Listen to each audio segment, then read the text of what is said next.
Hello, hello. Okay, last one for this unit. The social cognitive perspective. That reminds me, you have a quiz tomorrow, kind of over the whole unit. Multiple choice, and then vocab still. And then you'll work on your project for the rest of class tomorrow. And something I told Miss Julia to say is that when it's due, I don't have the date with me right now. When it's due, that day, when you come to class, it needs to be printed out. You can't say, I need to go print this out. I'll be right back. Then it's considered late. And really the reason for that is just, you can't do that in college. You have to have it ready. You have to have it planned ahead. You can't say my printer didn't work to your professor. So, figure that out, okay? Don't be late. Be a responsible senior, junior that's ready for college. Just do it. Okay? Okay, here we go. So this social cognitive perspective. Just by the name, you can probably guess what this is about, how this forms your personality. But it was proposed by Albert Bandura. Do you remember what he's known for? Bandura? Bobo doll, the Bobo doll study.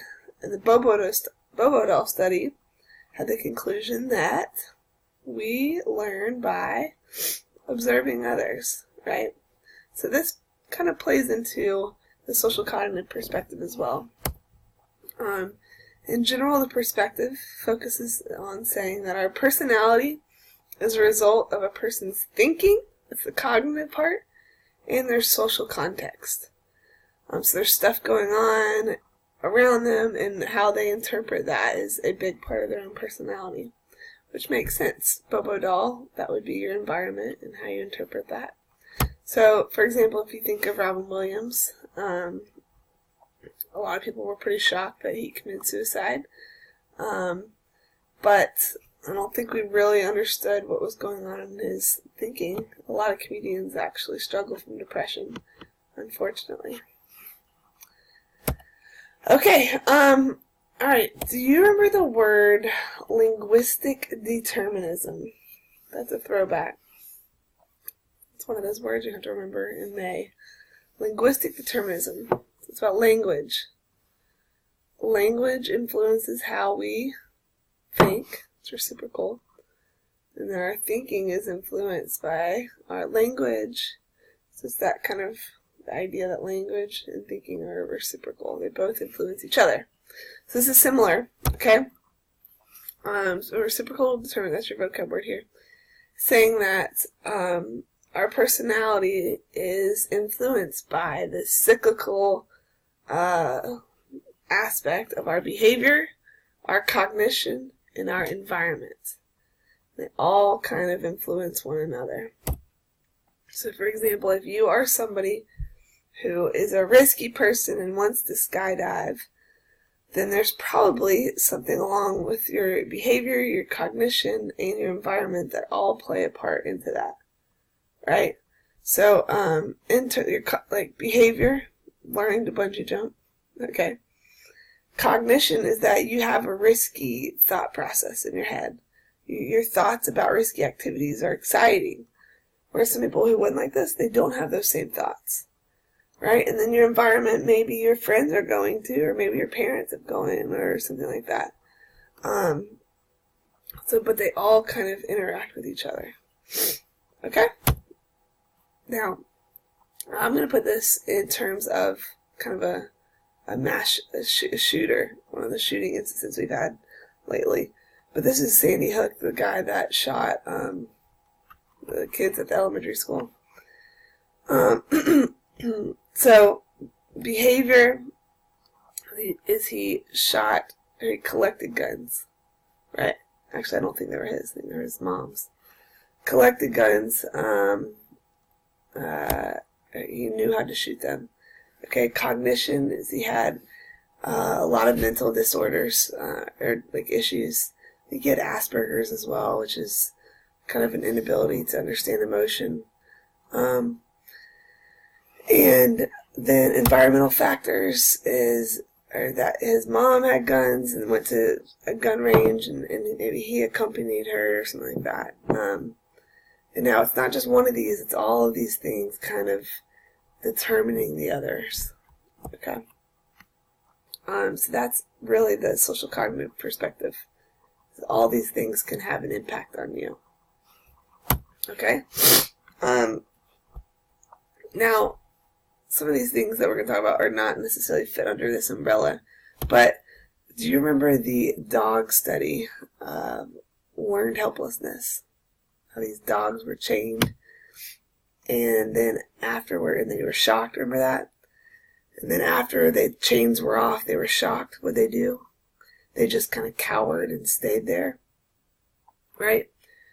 And so this guy that studied this, Martin Seligman, basically saw the negativity here and that the learned helplessness, and he wanted to focus on more a positive approach to psychology and getting out of the chains and how you can learn to move on. So that's kind of a new movement that's come out a little bit in psychology. But a big part of this whole personality thing that we're talking about is the self, understanding yourself and exploring the self. Okay? We've talked about your current versus your ideal self, right, with the humanistic perspective. Now, part of the thing with our self, though, and our self-image is that we think that people are always looking at us, right? We, wherever we go, we think that people are judging us and looking at us, but really, what's happening? They're thinking about themselves, right? So here's a vocab word. The spotlight effect is when you overestimate others looking at you, valuing your look, your performance, your mistakes, you fall down like, oh my gosh, I just made a complete fool, which is it's just not true. This is a picture of my high school football field.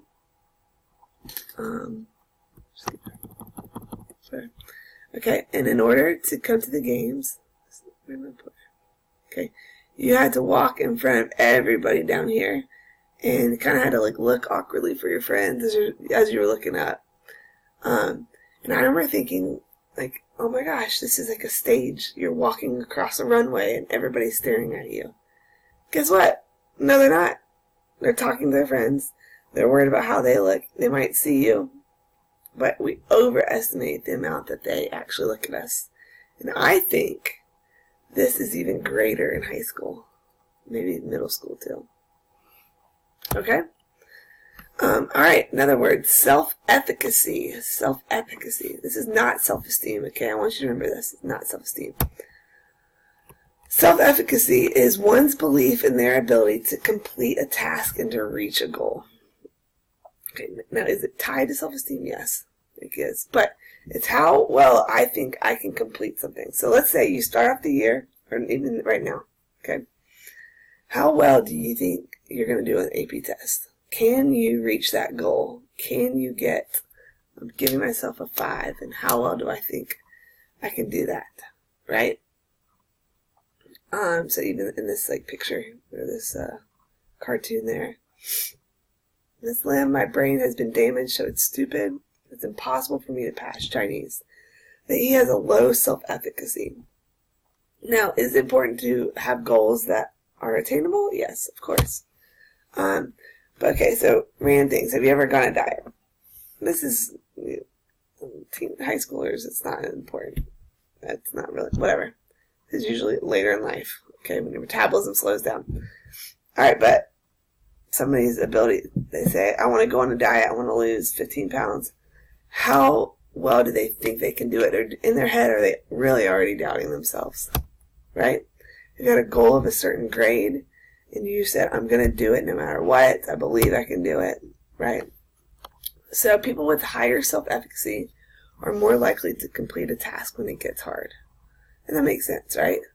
Things are going to get hard no matter what your goal is here. And then can you push through that to reach your goals? So, is that related to self-esteem? Yes. Right? I'm sure you can figure out the correlation there. Okay, but self-esteem is just in general one's feelings of high or low self-worth. Am I worth it, right? Now, easier said than done, but people with high self-esteem tend to have fewer sleepless nights, succumb less often to pressure, and that's a big one, especially as I think about raising Hanley. I don't want her to succumb to pressure. I want her to do things because she wants to do it. So how do I help her kind of gain this self-esteem, right? People with higher self-esteem are more persistent, they persevere more, they're less shy. It's an interesting one. Doesn't mean they're not an extrovert or an introvert. You can be an introvert. They're happier. Okay, so the question is then, how do we get people to accept themselves? Right? If this is your personality, if this is the goal, how do we get there? Right? And this is the question I would ask you guys is, I would open that up to you guys, is how do we get to have a higher self-esteem? Right? And maybe it's counseling and therapy. Maybe it's through discussions like with friends or with family or parents, right? Of learning what to let go of, and it's not going to be a quick fix. That's for sure. Alright, self-serving bias. Okay. The definition is a readiness to perceive oneself favorably. We are all guilty of this. We all think more highly of ourselves than of others. Okay, now, there is the depression aspect of it. If you have depression, this would get messed up. But in general, why are we more willing to accept praise than blame? Right? Praise comes your way. Give it to me. But if it's your fault, no. It's the teacher's fault. Did you see what you did? Right? That can come up in marriages very easily. Alright, why do we see ourselves better than average? Right? It's what we do a lot of times is the right thing to do, the better thing to do, where they are the idiots. And they're, like, if you think about this election, it's just polarizing people that don't agree with you, and why am I better than other people? Alright, 87% of people believe they're destined for heaven, or if they don't believe in heaven, some kind of eternal bliss. And that is more than people voting on O.J. Simpson, which makes sense, Bill Clinton, Michael Jordan, and Mother Teresa, though. Right? So people were more favorable for themselves than even Mother Teresa. Alright. Now, with that goes along the extreme version of narcissism. Have you ever heard of someone being a narcissist? Okay.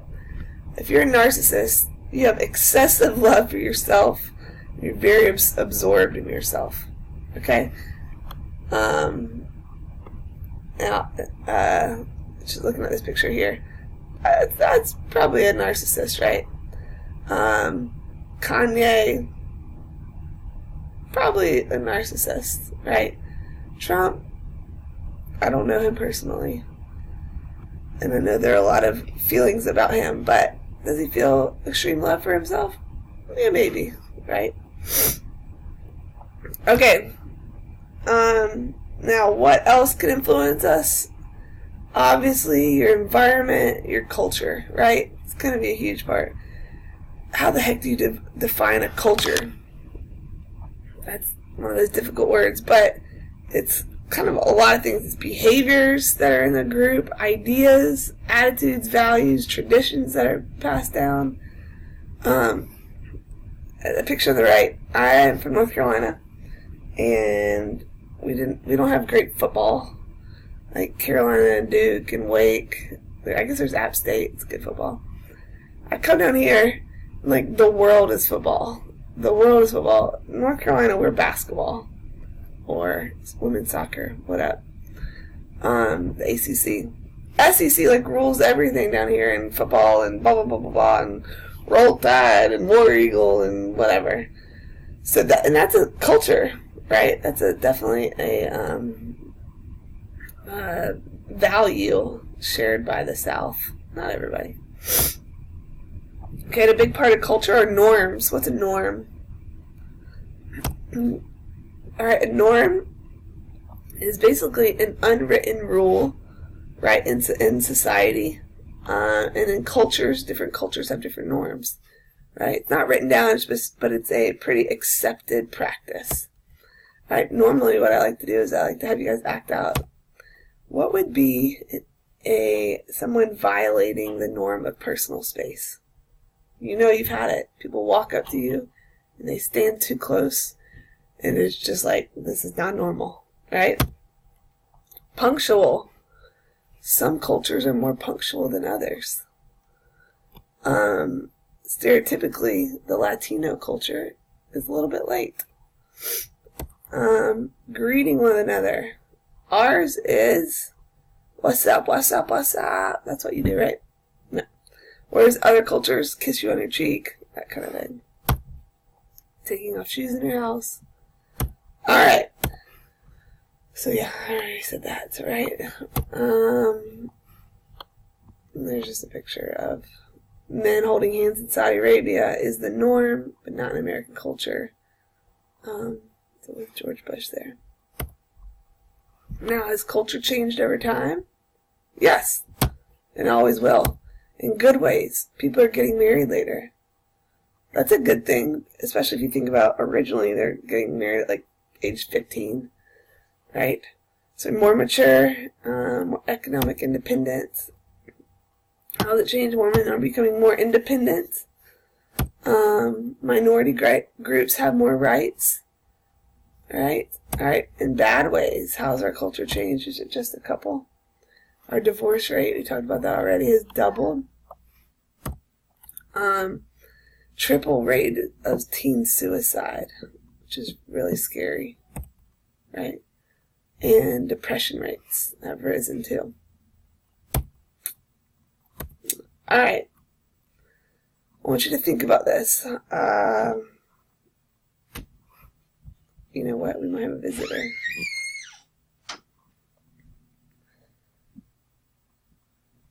You want to come say hi? Just woke up from a nap. Come here, Buggy. Oh, can you say hi? Look, you see? Here, watch this. Let's put the full screen. Oh. Look at this crazy hair day. Say hi! He's like, who am I talking to? Who is that? Who is that?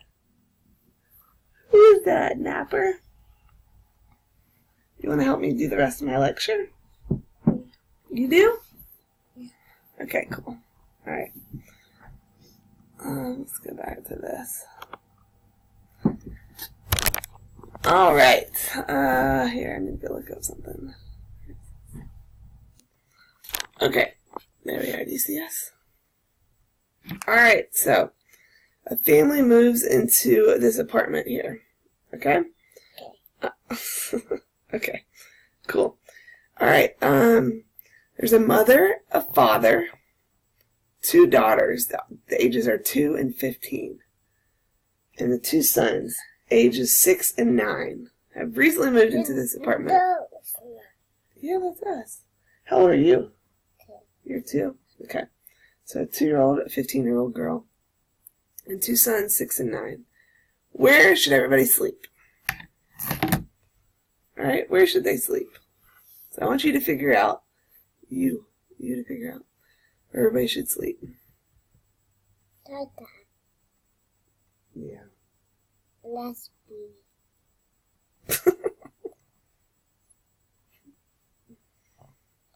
Okay. I wish I could hear your solutions. Some people are like, well, the teenager can live in the living room. The 15-year-old, the boys can... What? What 2? Where's what? What 2? 2. Teenager can live in the big room, the boys can live in one, and the parents can live in one with the little girl. I'm like, well, what about privacy for the parents, right? Or what about privacy for the 15-year-old? Imagine you guys just living all your stuff out in the main room.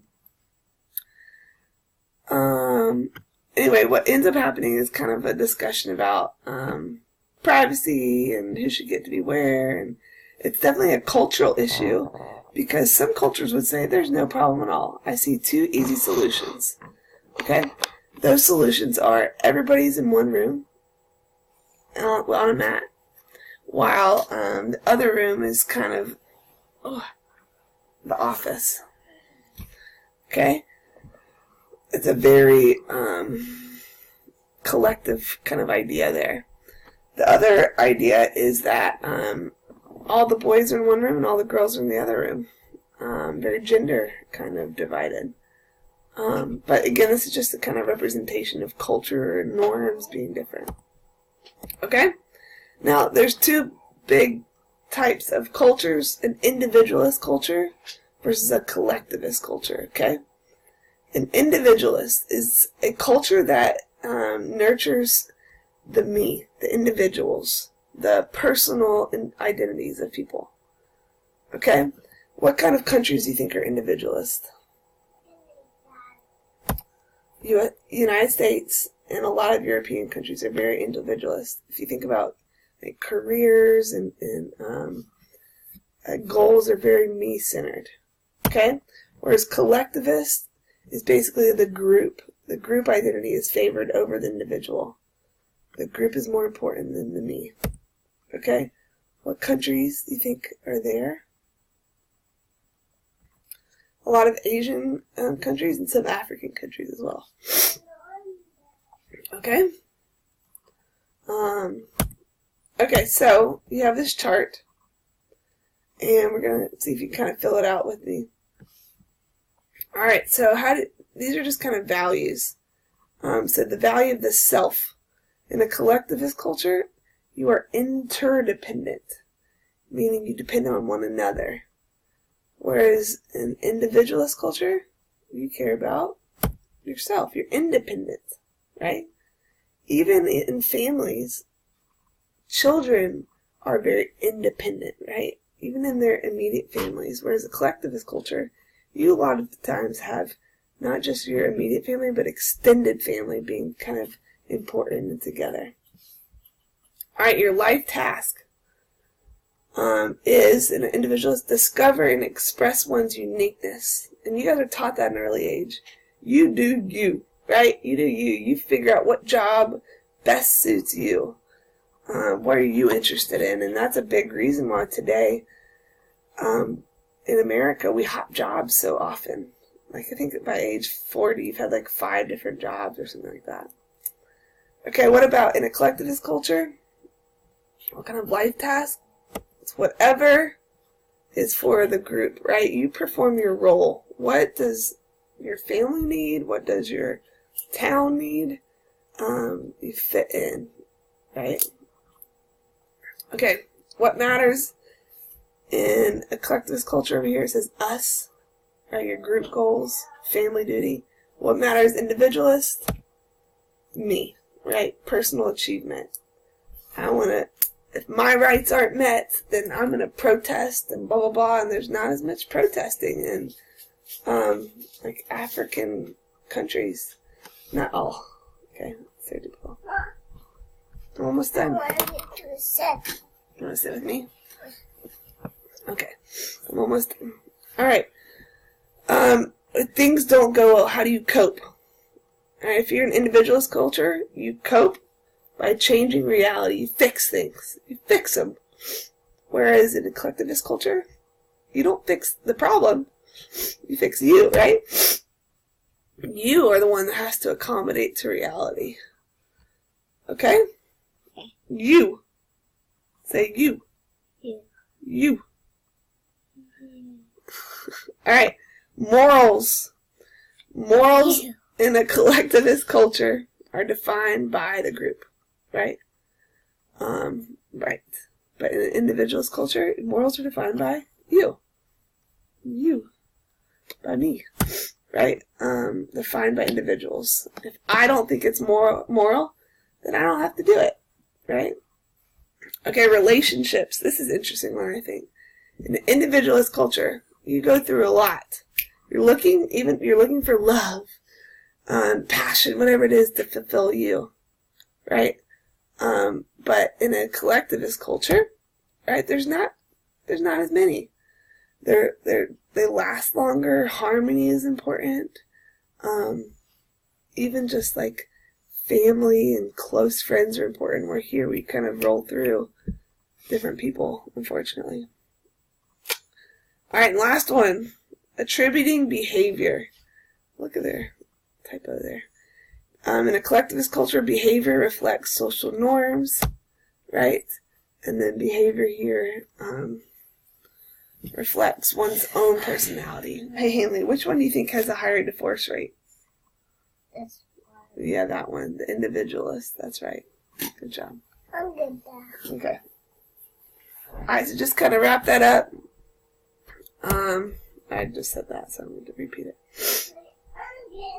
Alright. All those things go into molding our personalities, and each perspective is different.